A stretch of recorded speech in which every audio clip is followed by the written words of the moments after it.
Do you think there are kind of structural factors that influence what an organisation like a UN or an AU can or cannot do? The problem with the UN, I understand, I've not mediated for the UN, so I was involved in African Union mediation, but I watch my colleagues, and to this day in the UN, they don't have the flexibility that a mediator needs, because they are receiving instructions from headquarters. What does headquarters mean? Well, it's either the Security Council or the powerful states on the council, or it's the Secretary General's office, who's being pressurized by member states that are big donors and powerful.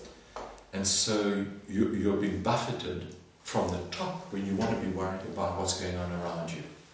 And it can be very, very distracting and diverting.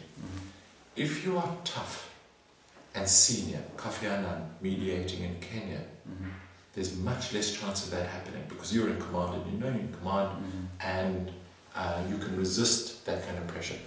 But sometimes it's not possible.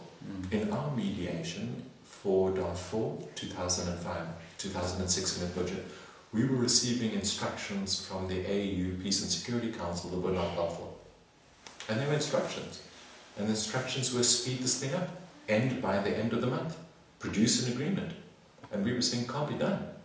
We don't have an agreement amongst the parties. Write a piece of paper. I mean, been there, done that. But that's not an agreement, that's a piece of paper. We can't broker peace quickly, the parties are not ready for it. And we were being told the funders will pull the plug on this. So finish this thing, give us the text. So there's lots of unhelpful stuff that comes in these kind of organizations. What they have, which NGOs don't have, NGOs have a lot of freedom and flexibility, but they don't have the authority. African Union has the authority, UN has the authority. And so I'm not sure what the solution is. I mean, you've got pros and cons going both ways. And we've had NGOs do a good job and a bad job. And the UN and the AU do a good job and a bad job from case to case. So there's not a clear pattern. If the question were, what makes for the best mediator institutionally, there's no clear evidence. Sometimes states are good, sometimes it's non-states, sometimes it's the regional or the organizational body. But I would say quite emphatically, your mediator has to be given some freedom and flexibility. Within very broad parameters, so there must be some parameters, and the parameters are, well, we're not going to facilitate an agreement that is contrary to international law, that violates international humanitarian law, that allows for torture.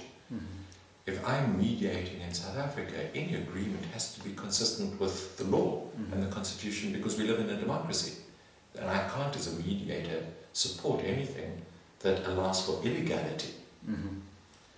But that's the parameter. Within that parameter, what's the job of the mediator? Help the parties solve the problem to their satisfaction. And everybody else butt out.